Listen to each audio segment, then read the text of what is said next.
हम समझते हैं सरफेस एरिया एंड वॉल्यूम को। सरफेस एरिया एंड वॉल्यूम हमने 8th क्लास से स्टार्ट किया था, इवन उससे पहले भी थोड़े थोड़े एरियाज के बारे में हमने बात करी हुई है। तो एक बार ना बिल्कुल बेसिक से ही शुरू करते हैं, लेकिन बिल्कुल जीरो से स्टार्ट करेंगे और उसी के थ्रू होते हुए पूरा चैप्टर कवर करेंगे अभी अभी में। हमारे पास यहाँ पे सबसे पहले क्यूब के बारे में डिस्कस करते हैं। क्यूब पता है ऑलरेडी क्या होता है? डाइस देखी हुई है हमने। डाइस जो होती है वो क्यूब के शेप की रहती है, या फिर हमारे पास रूबिक क्यूब होता है जो सॉल्व करते हैं, वो कलर्स मिलाते हैं जिसमें। तो वो सब हमारे पास क्या है? क्यूब है। क्यूब के अंदर मेन जो सबसे बेस्ट प्रॉपर्टी होती है वो क्या होता है? मोस्ट सिमेट्रिकल फिगर है ये। सिमेट्रिकल कैसे? लेंथ भी सेम है, ब्रेथ भी सेम है, हाइट भी सेम है। इसके लेंथ, ब्रेथ और हाइट तीनों बिल्कुल सेम डायमेंशंस के होते हैं। क्लियर है? तो जो भी इसका ये फेस बनेगा, ये क्या बनेगा? ये स्क्वायर फेस बनेगा हर बार, चाहे किसी भी साइड चले जाओ। ओवरऑल 6 फेसेस होंगे इसके, है ना? तो हमारे पास लेंथ, ब्रेथ और हाइट अगर सेम है, लेंथ, ब्रेथ और हाइट तीनों की तीनों अपने पास क्या है? सेम वैल्यूज पोजेस कर रही हैं। तो लेटरल सरफेस एरिया क्या होगा? लेटरल क्या होता है बच्चे? Area of 4 walls. सिर्फ 4 दीवारी, ना छत काउंट होगी ना बेस काउंट होगा। तो एरिया ऑफ 4 वॉल्स में 4 स्क्वायर्स आ गए हैं। इधर वाला आ गया है, इधर वाला आ गया, एक आगे का और एक पीछे का, यही रहेगा। ऐसे ही रहेगा ना। 4 दीवारी, सिर्फ 4 दीवार का 4 इंटू ए स्क्वायर हो गया, क्योंकि ए वन वॉल का जो एक साइड का फेस है उसका एरिया कितना होता है? A square. Clear? Total surface area निकालेंगे तो क्या निकलेगा? अब उसमें टॉप और बेस का भी ऐड करना है, जो छत है और बेस भी। तो उसमें 4 के अंदर 2a स्क्वायर और एक्स्ट्रा ऐड करना है, तो वो 6a स्क्वायर बन जाएगा। सॉर्टेड। वॉल्यूम का फॉर्मूला क्या होता है? तो वॉल्यूम में क्या रहेगा बच्चा? ए क्यूब, है ना?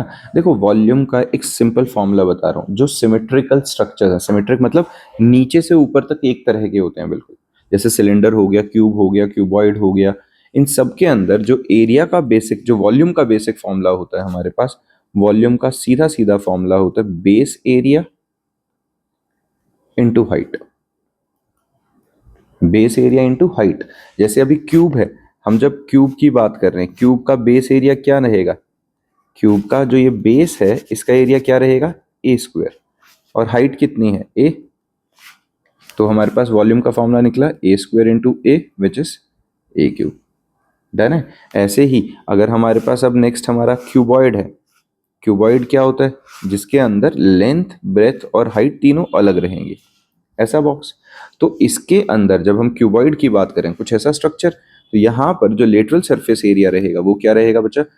Twice of L H plus twice of B H, यही रहेगा। अब ट्वाइस ऑफ एल एच क्यों हुआ? खुद सोचो। अगर जो हम इसकी बात कर रहे हैं तो यहाँ पे एक तो आएगा ये जो पीछे वाला फेस है इसका, एक आएगा जो फ्रंट वाला फेस है इसका एरिया, आएगा कि नहीं?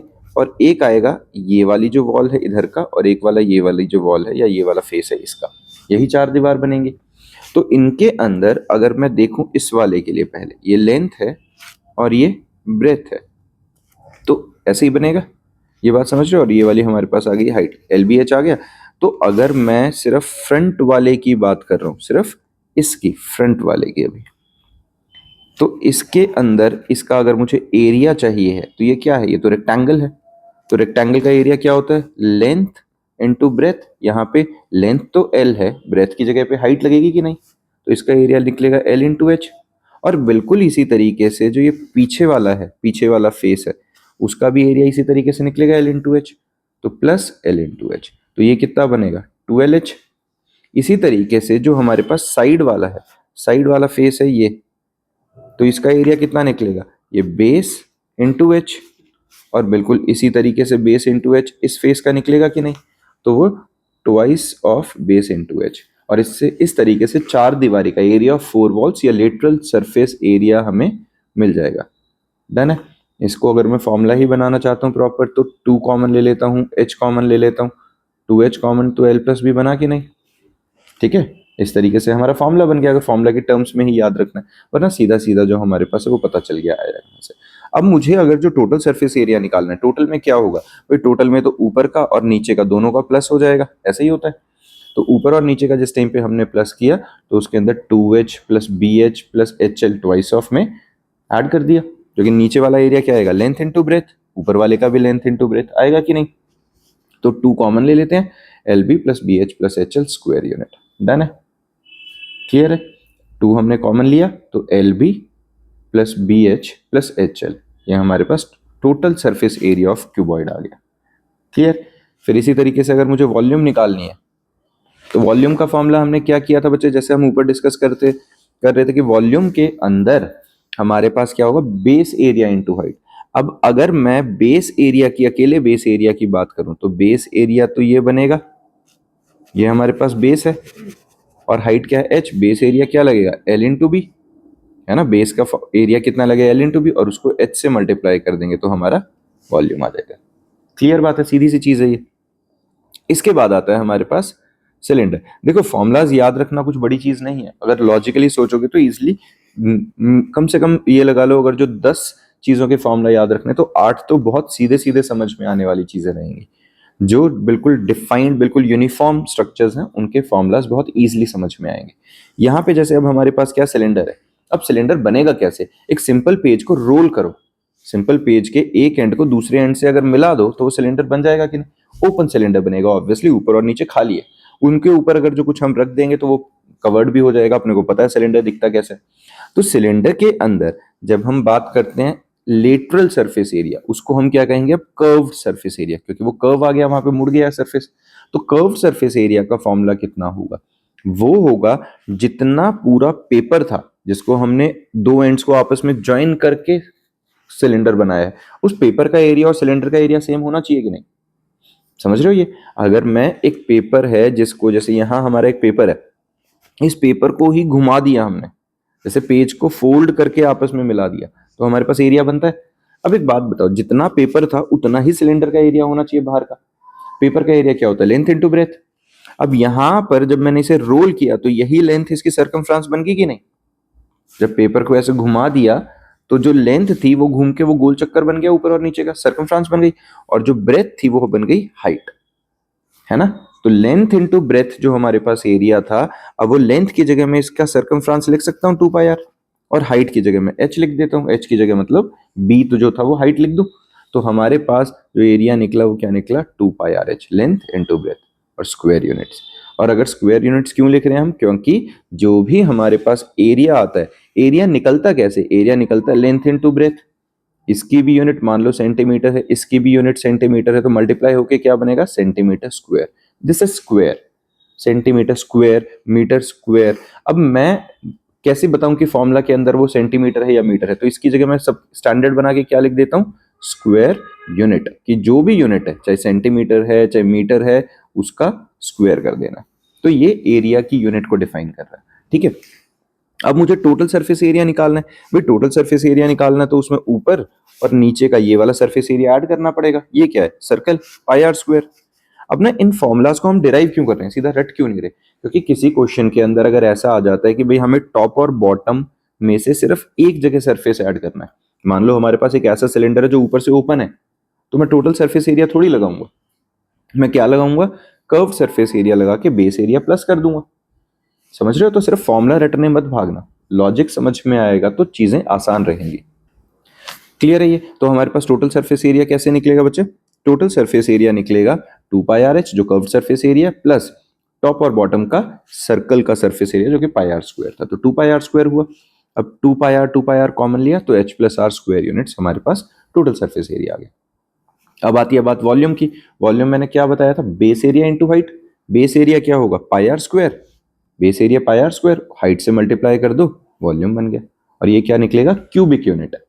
क्यूबिक यूनिट क्यों, क्योंकि वॉल्यूम जब भी हमारे पास निकलेगा, चाहे कोई भी है, किसी के लिए भी हम वॉल्यूम की बात करें तो वॉल्यूम का फॉर्मूला क्या होता है बेटा, देखो आर स्क्वायर इंटू एच, या L into B into H, L B H, centimetre centimetre centimetre, तो सेंटीमीटर क्यूब बना कि नहीं, तो वो क्यूबिक यूनिट बनता है हमेशा। तो ये ध्यान रखना, वॉल्यूम की यूनिट हमेशा क्यूब में जाएगी, क्यूबिक यूनिट में, और एरिया की यूनिट हमेशा स्क्वायर में जाएगी, ठीक है। फिर आता है अपने पास कोन, कोन ऐसा शेप होता है, पता है कोन कैसा है, आइसक्रीम कोन हमने देखा हुआ है ना।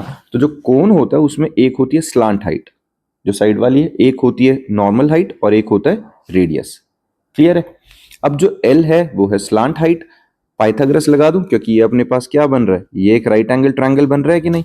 अगर मुझे एच आर और एल को रिलेट कराना है तो मैं पाइथागोरस लगाता हूं, l square is equal to h square plus are square, बिल्कुल ठीक है। L is equal to square root of h square plus are square, कोई दिक्कत नहीं। कर्व सरफेस एरिया का फॉर्मूला होता है pi r l, curve surface area of cone का फॉर्मूला क्या रहेगा, पाई आर एल, एल क्या है स्लांट हाइट। और टोटल सरफेस एरिया में क्या करेंगे, इसका बेस एरिया ऐड कर देंगे। ये वाला जो है ये तो सर्कल है, तो पाई आर स्क्वायर को इसके अंदर ऐड कर देते हैं। हम क्या कर रहे हैं, पाई आर एल में पाई आर स्क्वायर ऐड कर दिया, पाई आर कॉमन ले लिया, तो हमारे पास बन गया L plus are square units. Clear है ये, सिंपल। अगर मुझे वॉल्यूम निकालनी है तो यहाँ क्या निकलेगा, 1/3 pi r square h. Base area into height होना चाहिए था, लेकिन ध्यान से देखो क्या ये यूनिफॉर्म है नीचे से ऊपर तक, नहीं ना, ये घटता जा रहा है, इसलिए वो बेस एरिया इंटू हाइट के साथ 1/3 मल्टीप्लाई हो जाएगा।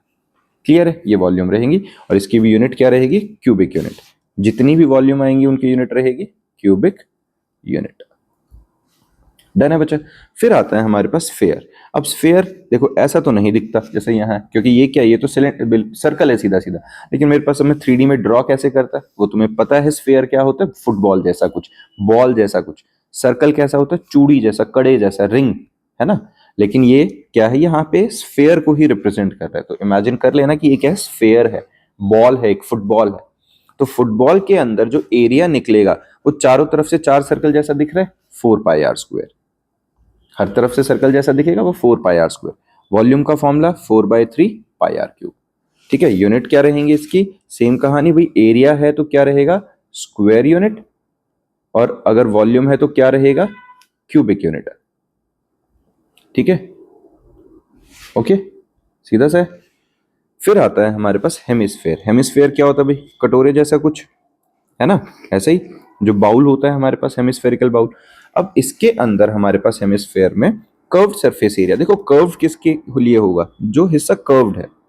अब ध्यान से देखो, हमने स्फेयर में कोई कर्व्ड और टोटल अलग नहीं किया, क्यों क्यों नहीं किया था, क्योंकि हमारे पास इसका कर्व्ड और टोटल अलग हो ही नहीं सकता, ये तो सारा ही कर्व्ड है हर तरफ से, इसमें कोई फ्लैट सरफेस थोड़ी ना है, जितना भी है सारा ही कर्व्ड है, इसीलिए इसका जो भी एरिया आएगा वो सिर्फ कर्व्ड सरफेस एरिया या टोटल एरिया एक ही चीज होती है। ठीक है, स्फेयर में। लेकिन हेमिस्फेयर में नीचे वाला जितना हिस्सा है ये तो कर्व्ड है, ठीक है, लेकिन जो ऊपर का ये टॉप है ये क्या है, ये फ्लैट है कि नहीं।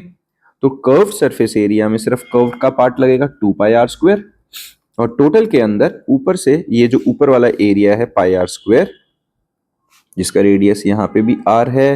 और इसमें ध्यान रखना है हेमिस्फेयर में ऊपर और नीचे दोनों तरफ आर है, क्योंकि एक सर्कल का, एक स्फेयर का ही आधा हिस्सा है, तो हर तरफ रेडियस तो सेम ही रहेगा।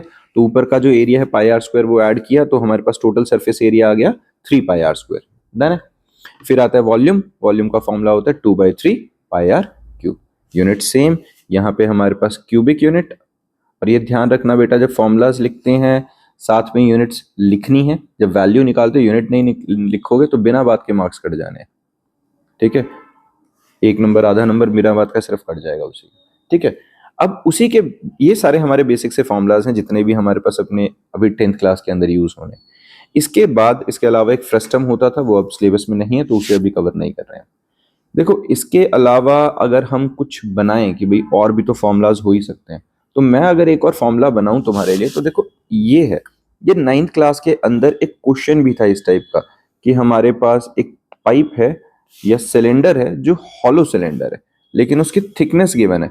और इस टाइप का कंसेप्ट भी तुम्हारे पास किसी ना किसी क्वेश्चन में 10th क्लास के अंदर भी लग जाएगा। ये हॉलो सिलेंडर है बेटा। देखो अब इसमें ना कंसेप्ट समझना, मैं तभी बार बार बोल रहा हूँ कि सिर्फ फॉर्मूलाज मत रटना, अगर उसके पीछे का लॉजिक पता होगा तो चीजें आसान रहेंगी। और ना विजुलाइज करो, इस चैप्टर का बेस्ट पार्ट यही है कि अगर इसको प्रैक्टिकली विजुलाइज कर लो तो ये रटना नहीं है, बहुत ईजी है। कैलकुलेशंस थोड़ी बहुत लगती हैं लेकिन इतनी ज्यादा नहीं होंगी वो भी। यहाँ पर हमारे पास ये क्या, हॉलो सिलेंडर, लेकिन कैसा हॉलो भाई, पाइप है उसकी थिकनेस भी तो होगी, तो उसके ये जो है ये क्या है, थिकनेस है उसकी। तो अगर मैं तुम्हें ये कहूं, इमेजिन कर पा रहे हो कैसी है, अगर मैं ये कहूं कि मुझे एरिया निकालना है, मुझे इस पे पेंट करना है, तो मैं कहां कहां पे पेंट करूंगा। एक तो बाहर वाले सरफेस एरिया पे, इस पूरे पे पेंट करेंगे कि नहीं, एक इसके अंदर वाले सरफेस पे, क्योंकि अंदर भी तो खाली है बिल्कुल, तो बीच में भी पेंट होगा। उसके अलावा टॉप और बॉटम पे भी तो पेंट होगा अपना, होगा कि नहीं। तो टॉप पर ये वाला जो एरिया है इसमें पेंट होना चाहिए, क्योंकि हमें यही दिख रहा है बीच में तो खोखला खाली है। इस जगह पे और इस जगह पे पेंट होगा कि नहीं।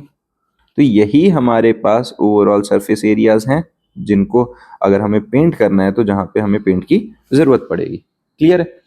अब मान लेते हैं इसका इंटरनल रेडियस, अंदर वाले का रेडियस है R1 और जो बाहर वाले का रेडियस है वो कितना है R2। बस हमने मान लिया ऐसे ही। तो पहली बात तो इसकी थिकनेस कितनी आएगी, अगर मेरे को निकालनी हो थिकनेस आएगी R2 माइनस R1, है ना। और अगर मैं इसकी हाइट की बात करूं तो मान लेते हैं कि हाइट हमारे पास यहाँ h है, this is the height of the cylinder, ठीक है। तो अब अपने पास जो इसका एरिया है, इसका एरिया क्या आएगा, सिलेंडर का कर्व्ड सरफेस एरिया, बाहर वाले के लिए क्या लगेगा 2 पाई R2h, ऐसे ही लगेगा। अंदर वाले का कर्व्ड सरफेस एरिया क्या लगेगा 2 पाई R1h, बिल्कुल ठीक। और इसका एरिया कैसे निकालें, अब इसके एरिया के लिए अगर मैं बड़े सर्कल के एरिया में से पाई आर स्क्वायर में से छोटे सर्कल का जो ये छोटे वाले का एरिया है, ये वाला एरिया अगर मैं माइनस कर दूं तो मेरे पास ये जो येलो वाला पार्ट जो हमने शेड किया था, ये वाला सारा एरिया निकल जाएगा कि नहीं, ऐसे ही होगा। बड़े वाले में से छोटे वाला माइनस किया तो हमारे पास पाई कॉमन ले लेते हैं, R2 का स्क्वायर माइनस R1 का स्क्वायर, ये आ गया। तो हमारे पास टोटल एरिया अगर मुझे निकालना है तो क्या होगा 2 पाई R2h प्लस 2 पाई R1h प्लस पाई R2 का स्क्वायर माइनस R1 का स्क्वायर, डन है। अब इसमें से जो कॉमन लेना है ले लेना, जो जिस फॉर्म में लिखना उस फॉर्म में लिख लो। लेकिन कंसेप्ट समझ में आया। तो इस तरीके से अगर विजुलाइज करोगे तो चीजें आसान रहेंगी। ये मैंने क्यों बताया है, क्योंकि इसी तरह के क्वेश्चंस तुम्हारी एनसीईआरटी के बुक में हैं। किस टाइप के, अपने पास जैसे ये वाला क्वेश्चन है बच्चा, देखो ये एग्जाम्पल है एनसीईआरटी का। अब इसके अंदर हमें फाइंड आउट क्या करना है। इस क्वेश्चन के अंदर हमारे पास बोला गया है रशद गॉट अ प्लेइंग टॉप, सब देख लेना एनसीईआरटी के अंदर, सीधा एग्जाम्पल फर्स्ट है ना अपने पास, Rashad got a playing top and his birthday present which surprisingly has no colour on it, he wanted to colour it with the crayons. मुद्दा क्या है भाई, उसको कलर करना है, कलर करना है, पेंट करना है, सेम कहानी। करना कहाँ पे, सरफेस पे, है ना। तो सरफेस पे अगर पेंट होगा तो क्या निकलेगा, सरफेस एरिया। इसकी डायमेंशंस क्वेश्चन में गिवन है। क्वेश्चन क्या है, the top is shaped like a cone surmounted by a hemisphere, मतलब कोन के ऊपर हेमिस्फेयर को लगाया गया है। जब भी ऐसा क्वेश्चन है, उन्होंने बोला entire top is 5 centimetre in height and the diameter of the top is 3.5 centimetre. अब देखो तो गिवन क्या क्या है इसके अंदर, भाई हमारे पास टोटल हाइट है 5 मीटर, इसका रेडियस है 3.5 मीटर। देखो अगर टोटल हाइट 5 मीटर है और हमारे पास एक और चीज क्या गिवन थी इसके अंदर, कि अपने पास जो ये कोन है इसके अंदर एंटायर टॉप पूरा 5 मीटर का है। तो देखो मुझे अगर वॉल्यूम मतलब बेसिकली एरिया निकालना है तो मुझे कोन की हाइट चाहिए, वो मैं कैसे निकालूं, सिंस रेडियस 3.5 सेंटीमीटर है तो रेडियस इधर बनाओ या फिर रेडियस की वैल्यू ऊपर की तरफ बनाओ, ये रेडियस तो सेम रहेगा कि नहीं, है ना, क्यों, हेमिस्फेयर है। तो अगर यहाँ पे 3.5 का मैं हाफ करूं तो 1.75 वैल्यू निकलेगी अपने पास, आएगा कि नहीं। ये 1.75 हमारे पास क्या आ गई है, ये आ गई है रेडियस, आ गई है वैल्यू, रेडियस की वैल्यू आ गई है। और वही रेडियस की वैल्यू इधर आएगी, वही रेडियस की वैल्यू इधर आएगी, आएगी कि नहीं। अब टोटल हाइट में से अगर 1.75 माइनस कर दूं तो 3.25 मेरे पास हाइट ऑफ कोन मिल गई। अब हाइट ऑफ कोन मिल गया, रेडियस ऑफ हेमिस्फेयर है हमारे पास, तो दोनों का कर्व्ड सरफेस एरिया लगा दूं कि नहीं। टोटल क्यों नहीं लगा रहा, क्योंकि टोटल के लिए बीच में तो थोड़ी ना हमें कोई पेंट करना, वो तो आपस में चिपके हुए हैं वहां पे। तो हमारे पास सिर्फ कलर कहाँ होएगा, टॉप, जो उनका आउटर कर्व्ड सरफेस एरिया दोनों का। तो सी एस से जो हमारे पास निकला है, C S A of hemisphere और C S A of cone, दोनों को प्लस कर दो, वहां से हमारे पास क्या निकल जाएगा, एरिया निकल जाएगा। सिंपल क्वेश्चन है बच्चा, ठीक है, ये बहुत सीधा सा था। इसी टाइप के हमारे पास क्वेश्चन है। अब देखो एक क्वेश्चन है ये वाला जो अपने आप में बहुत इंटरेस्टिंग सा भी है और इजी भी है, लेकिन ये कंसेप्ट समझाता है बहुत कुछ। इस क्वेश्चन को लेके आते हैं, पहले देखो, देखो बच्चे ये क्वेश्चन है हमारे पास, सीधा सा एग्जांपल है एनसीईआरटी का। अब इसके अंदर ऐसा है क्या, इंपॉर्टेंट क्या है, देखो जरा। हमारे पास बोला एक decorative block shown in the figure, it is made up of two solids, a cube and a hemisphere, the base of the block of a cube is with edge 5 centimeter and the hemisphere fixed on the top has a diameter of 4.2 centimeter। जो ऊपर hemisphere है वो 4.2 centimetre है। Total length कितनी थी हमारे पास cube की, 5। मतलब ये बिल्कुल एंड टू एंड नहीं जुड़ा हुआ, थोड़ा सा गैप है। इन्होंने डायग्राम के अंदर भी कोशिश करी है वो चीज दिखाने की, ये यहाँ पे ये थोड़ा सा गैप रह गया है। तो हमें करना क्या है, इन्होंने बोला है हमें करने के लिए find the total surface area of the block. अब ये क्वेश्चन अगर जिसको समझ में आ जाता है उसके लिए आधा कंसेप्ट तो वैसे ही खत्म हो जाता है। हमारे पास जो बोला है कि ब्लॉक का टोटल सरफेस एरिया निकालना है, टोटल पूरे मतलब शेप का, तो इसका पहले एरिया निकालते हैं। अब देखो जब मैं क्यूब का एरिया निकालूंगा, क्यूब के एरिया के लिए हमारे पास क्या क्या होगा, एक तो area of 4 walls, area of 4 walls क्या निकलेगा 4a²। बिल्कुल ठीक है, ए की जगह 5 की वैल्यू सब्स्टिट्यूट कर देंगे, ए हमारे पास 5 सेंटीमीटर है, डाल देते हैं, बिल्कुल ठीक। इसके अलावा बेस एरिया भी होगा, है ना, बेस पे कुछ नहीं है, बेस एरिया हो गया 5a², बिल्कुल ठीक है। अब जो टॉप है, टॉप पे कैसा एरिया दिखेगा, टॉप पे तो हेमिस्फेयर रखा हुआ है, तो हेमिस्फेयर का कर्व सरफेस एरिया लगेगा क्योंकि बेस तो पेस्टेड है उसके साथ। तो हेमिस्फेयर का जब मैं कर्व सरफेस एरिया लगाऊंगा तो फॉर्मूला क्या होता है 2πr², बिल्कुल ठीक है। और यहाँ पर रेडियस की वैल्यू क्या निकलेगी, 4.2 डायमीटर है, तो 4.2/2 सेंटीमीटर दैट इज 2.1 सेंटीमीटर, आया कि नहीं। तो ये वाली वैल्यू जो आई है मेरे पास, मैं यहाँ सब्स्टिट्यूट कर दूंगा, बिल्कुल ठीक है। इतने में आंसर होना चाहिए, गलत है, इतने में क्यों होगा, क्योंकि इमेजिनेशन में लेके आओ बेटा, जब हम ऊपर क्यूब के ऊपर, क्यूब के एक फेस के ऊपर जब मैं हेमिस्फेयर रख रहा हूं और वो भी उस क्यूब के एज से छोटे डायमीटर का, तो वो इस तरीके से रखा गया है कि नहीं।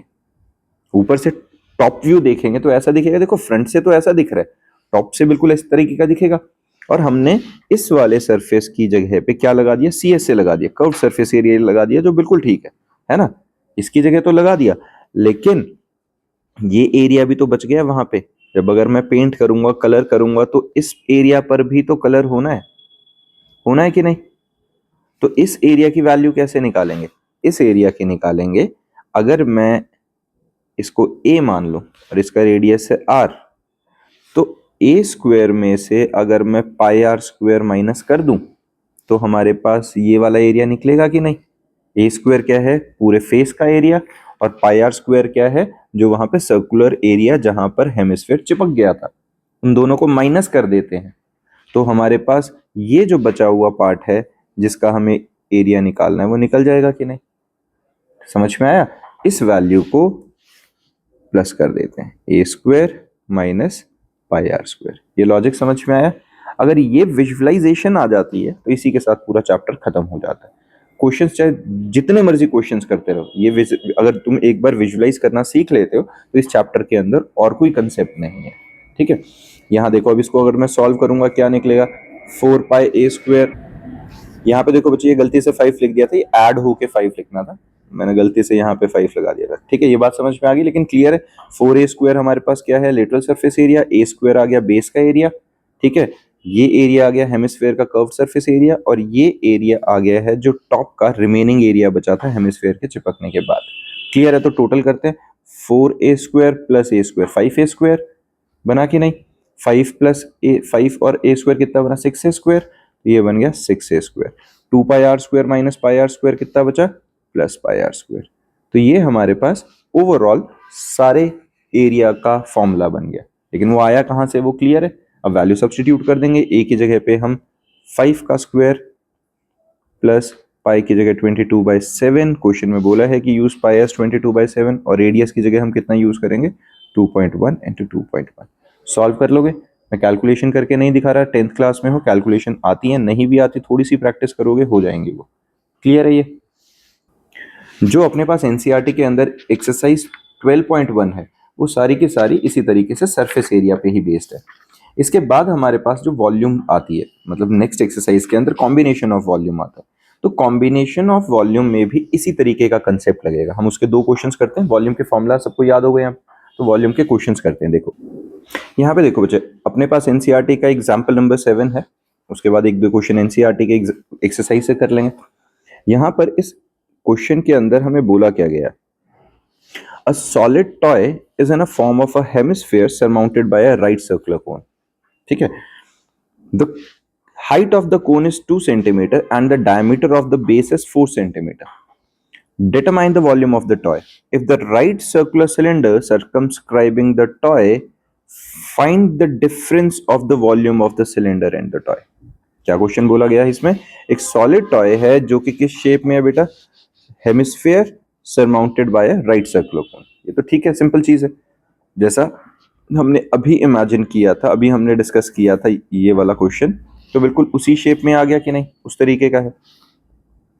इसके अंदर फिर उसके बाद बोला है जो the height of the cone is 2 centimetre and the diameter of the base is 4 centimetre. ये ठीक है। Determine the volume of the toy if the right circular cylinder circumscribes the toy. मतलब क्या हुआ? सर्कमस्क्राइब्स का मतलब क्या हुआ? उसने उस जो हमारे पास कोन और हेमिस्फेयर का कॉम्बिनेशन था उसको घेरा हुआ है चारों तरफ से। मतलब क्या हुआ? एक तरह से जैसा डायग्राम में गिवन ही है यहाँ पे, ये हमारे पास क्या है? देखो ये जो डायग्राम है क्वेश्चन के अंदर कहीं मेंशन नहीं है कि गिवन है, इसका मतलब हमें खुद बनाना। तो इस क्वेश्चन के अंदर ये फिगर गिवन नहीं है, तो हम अपने आप बनाएंगे। ठीक है, एक बारी बनानी शुरू करते हैं। अभी देखो क्या था, वैसे तो अब सामने दिख रही है तो क्लियर है ही तुम्हें कि डायग्राम में बनना क्या है, बट फिर भी कोशिश करो कि खुद बनाते हैं। क्या बोला है? A solid toy is in a form of a hemisphere. तो अपने पास एक कोन है जो कि ऐसा बना लेते हैं, और इस कोन के ऊपर हेमिस्फेयर है। ठीक है, इस टाइप का ही है। अब इन्होंने क्या बोला है? The toy is in a shape of a hemisphere surmounted by a right circular cone. क्या बोला है? Hemisphere surmounted by a right circular cone. तो हमें इसको क्या करना पड़ेगा? ये उल्टा होना चाहिए था। मतलब समझ रहे हो? ये इस टाइप का, जैसे हमारे पास ये इन्वर्टेड होना चाहिए था। फिर से बनाते हैं। क्यों बोल रहा हूं? देखो inverted, hemisphere surmounted by a right circular cone. फर्क कुछ नहीं है, उसको तो मतलब उल्टा पुल्टा किसी भी शेप में कर ही सकते हैं, लेकिन हेमिस्फेयर है नीचे, ठीक है, and it is surmounted by a cone. तो देखो शेप सेम ही है, वो फर्क नहीं पड़ेगा तुमने पहले जैसा बनाया या ऐसा बनाया, बट लॉजिक समझ में आ रहा है कि फर्क क्या है? हेमिस्फेयर सरमाउंटेड बाय अ कोन या कोन सरमाउंटेड बाय हेमिस्फेयर में फर्क क्या है? हेमिस्फेयर नीचे, कोन ऊपर, एंड हेमिस्फेयर सरमाउंटेड बाय कोन हो या कोन सरमाउंटेड बाय हेमिस्फेयर हो, अकॉर्डिंगली हो जाएगा। अब यहाँ पे इन्होंने क्या बोला? Right circular cone the height of the cone is 2 centimetre. ये 2 सेंटीमीटर है हाइट ऑफ द कोन, ठीक है, and the diameter of the base is 4 centimetre. ये पूरा डायमीटर क्या है बच्चा? 4 सेंटीमीटर। अगर ये 4 सेंटीमीटर है तो रेडियस कितना आ गया? 2। तो रेडियस 2 है तो रेडियस कहाँ बनेगा? यहां से यहां तक ये बनेगा हमारे पास 2 सेंटीमीटर। बना कि नहीं? और यही यहां से ऊपर से नीचे ये वाला 2 सेंटीमीटर आ गया हेमिस्फेयर का, और जो रेडियस रहेगा और जो कोन का रेडियस रहेगा वो सेम है। अब इन्होंने बोला determine the volume of the toy. पहले तो देखो वॉल्यूम ऑफ द टॉय निकालेंगे। वॉल्यूम के लिए सीधा सा फॉर्मूला क्या लगेगा? कोन का 1/3 pi r square H. H हमें पता है, रेडियस हमें पता है, हम सीधा लगा देंगे। फिर हमारे पास क्या है? हेमिस्फेयर। हेमिस्फेयर का वॉल्यूम का फॉर्मूला क्या था बच्चा? 2/3 पाई आर क्यूब। इन दोनों वॉल्यूम्स को ऐड कर देते हैं, सारी सारी वैल्यू है हमारे पास। रेडियस की वैल्यू 2 सेंटीमीटर गिवन है, हाइट की वैल्यू हमारे पास 2 सेंटीमीटर है, तो कुछ अननोन वैल्यू है नहीं, डायरेक्ट फॉर्मूला सब्स्टिट्यूशन है। पाई की वैल्यू 3.14 यूज करनी है, वो क्वेश्चन में गिवन है। डन। फिर इन्होंने बोला है determine the volume of the toy if the right circular cylinder circumscribes the toy, find the difference in the volume of the cylinder and the toy। क्या बोला कि अगर एक राइट सर्कुलर सिलेंडर सर्कमस्क्राइब करे टॉय को, इसका मतलब हुआ कि जो हमारे पास रेडियस है और जो हाइट है सिलेंडर की वो बिल्कुल सेम है। सर्कमस्क्राइबिंग द टॉय का मतलब क्या हुआ?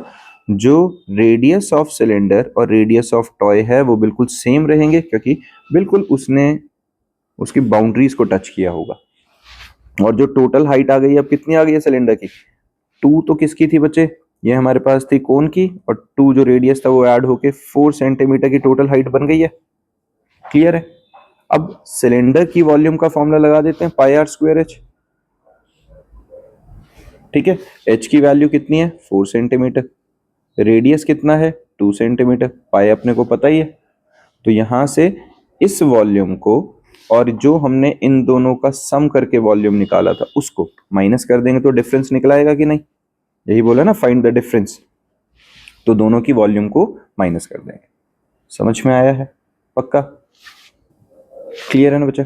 अब इसके बाद एक क्वेश्चन और कर लेते हैं, डिस्कस कर लेते हैं। ये हर बच्चे को अटेम्प्ट करने हैं बच्चे, सारे क्वेश्चंस को करके देखोगे तब ढंग से समझ में आएगा। फिर भी डाउट आएंगे तो बताना, उसके ऊपर वापस से एक बार डिस्कस कर लेंगे। अब एक over hyped question, over hyped question क्यों भाई, ये बहुत ज्यादा रिपीट होता है, ठीक है, ये ज्यादातर पेपर के अंदर आता होता है क्वेश्चन। है क्या क्वेश्चन, इंटरेस्टिंग क्वेश्चन है बहुत ज्यादा। A gulab jamun contains a sugar syrup to about 30% of its volume. यहाँ पे क्या कंसेप्ट है, गुलाब जामुन है जिसके अंदर शुगर सिरप जो है, चाशनी जो मीठा है उसके अंदर, वो कितना है, 30% ऑफ इट्स वॉल्यूम है। Find approximately how much syrup would be found in 45 gulab jamuns, each shaped like a cylinder with two hemispherical ends with the length 5 centimeter and diameter 2.8 centimeter। Question समझ में आया। देखो अब इन्होंने बोला क्या है भाई, एक हमारे पास गुलाब जामुन है कैसा, इस टाइप के शेप का है कि ये हमारे पास आ गया सिलेंडर, और इस सिलेंडर के दोनों साइड में हमने क्या सरमाउंटेड किया हुआ है, हेमिस्फेयर, ठीक है, ये हमारे पास हेमिस्फेयर आ गया। क्लियर। अब इनके अंदर ये थोड़ा एडजस्ट कर लेना, ये मेरा हेमिस्फेयर टेढ़ा मेढ़ा सा आ रहा है थोड़ा, ठीक है। अब हमारे पास है क्या इसके अंदर, यहाँ पर 45, इसमें डायमेंशंस क्या दे रखी हैं, with the length 2 hemisphere and length 5 centimetre and diameter कितना 2.8। तो डायमीटर की वैल्यू दे रखी है बच्चा 2.8, ये है 2.8 सेंटीमीटर। क्लियर है। और इन्होंने बोला है each shaped like a cylinder with two hemispherical ends with the length of 5 centimetre. मतलब ओवरऑल टोटल लेंथ कितनी है बच्चा, 5 सेंटीमीटर। ये कोई दिक्कत है इसमें। अब ये 5 सेंटीमीटर की लेंथ दे रखी है। अब एक बात देखो, अगर 2.8 क्या है डायमीटर, तो रेडियस कितना हुआ, रेडियस हुआ 1.4, तो इधर को भी रेडियस 1.4 आएगा, ये वाला भी रेडियस 1.4 आएगा, आएगा कि नहीं। मैं इन दोनों को प्लस कर दूं तो 2.8, और मेरे को निकालना क्या है, मैं इंटरेस्टेड हूं इस बीच वाली लेंथ पे, क्योंकि मेरे को सिलेंडर के लिए भी तो हाइट चाहिए। तो ये कितना निकलेगा, ये वैल्यू निकलेगी, अगर मैं टोटल लेंथ में से 2.8 को माइनस कर दूं तो अपने पास वैल्यू निकल आएगी कि नहीं। क्लियर है। ये कितना निकला, 2.2 है ना, 2.2 सेंटीमीटर की मेरे पास क्या निकल गई है, हाइट ऑफ सिलेंडर निकल गई है। तो हाइट ऑफ सिलेंडर भी मिल गई हमें। अब हमारा मेन कंसर्न क्या, अभी वॉल्यूम निकाल लेते हैं इसका। देखो वॉल्यूम कैसे निकलेगी, अगर मैं टोटल वॉल्यूम की बात करूं तो वॉल्यूम निकलेगा volume of cylinder plus volume of hemisphere, है ना। लेकिन हेमिस्फेयर तो दो दो है, तो इसको मैं इंटू 2 कर दूं, टोटल वॉल्यूम आ जाएगी कि नहीं। समझ में आई ये बात। वॉल्यूम ऑफ सिलेंडर क्या होगा, pi r square H, radius हमें गिवन है कितना 1.4 सेंटीमीटर, हाइट हमारे पास गिवन है 2.2 सेंटीमीटर, निकला कि नहीं। ठीक है। और रेडियस वॉल्यूम ऑफ हेमिस्फेयर का फॉर्मूला क्या होता है, 2/3 पाई आर क्यूब, रेडियस तो सेम ही है इसके अंदर भी, है ना, टाइम्स 2, क्योंकि दो थे ये। अब ये जो वॉल्यूम निकलेगी इसकी वैल्यू डाल के निकाल सकते हैं, आराम से निकल जाएगी वॉल्यूम। अगर हमारे पास टोटल वॉल्यूम आ गई है, ये किसकी निकली बचे, ये जो वॉल्यूम निकलेगी, ये वॉल्यूम निकली है सिर्फ एक गुलाब जामुन की, है ना, पूरे एक गुलाब जामुन की वॉल्यूम निकल गई है। हमें क्वेश्चन में बोला क्या है, इन्होंने बोला है ऐसे ऐसे कितने 45 गुलाब जामुन है, और find the approximately how much syrup would be found in 45 gulab jamun. भाई एक के अंदर सिरप कितना है, जो शुगर सिरप है वो कितना है 30%। क्वेश्चन में इन्होंने क्या बोला है कि 30% ऑफ इट्स वॉल्यूम जो है वो शुगर सिरप है कि नहीं। तो 30% of pi r square h plus 4/3 pi r cube बन गया कि नहीं। वो 2 इंटू 2 मल्टीप्लाई करके 4 कर दिया, और उसका 30% कर दिया, तो शुगर सिरप की वॉल्यूम आ गई है किसमें, एक गुलाब जामुन में। टोटल शुगर सिरप कितना आएगा भाई, 45 गुलाब जामुन थे, 45 से मल्टीप्लाई कर देते हैं, यही करना है और क्या करें इसके अंदर। समझ में आई ना बात। और कोई कहे कि नहीं मैं तो और सिंप्लीफाई करना चाहता हूं, भी कर लो। 3/10 times 45 times pi r square common आ सकता है यहां से, है ना। तो पाई आर स्क्वायर मैंने कॉमन निकाला, तो अंदर क्या बचा, h प्लस 4/3 आर, डन, इसके अंदर वैल्यू डाल देते हैं एच और आर की, अपना आंसर आ जाएगा। ठीक है, तो देखो कंसेप्ट क्या है भाई, अब कोई बच्चा कहे कि नहीं मैं तो पहले वैल्यू डाल लूं और फिर सॉल्व कर लूं, मैं पहले 45 से मल्टीप्लाई करके फिर 30% निकालूंगा, अपना अपना कंसेप्ट है। तुम्हें क्वेश्चन की लैंग्वेज समझ में आनी चाहिए, कंसेप्ट समझ में आना चाहिए, तो अपने अपने तरीके से हम इस तरीके से सॉल्व कर सकते हैं। इसी के साथ अपना पूरा चैप्टर का एक ओवरव्यू खत्म हो जाता है। क्वेश्चंस करेंगे, डाउट्स निकालेंगे और फिर डिस्कस करेंगे। डन।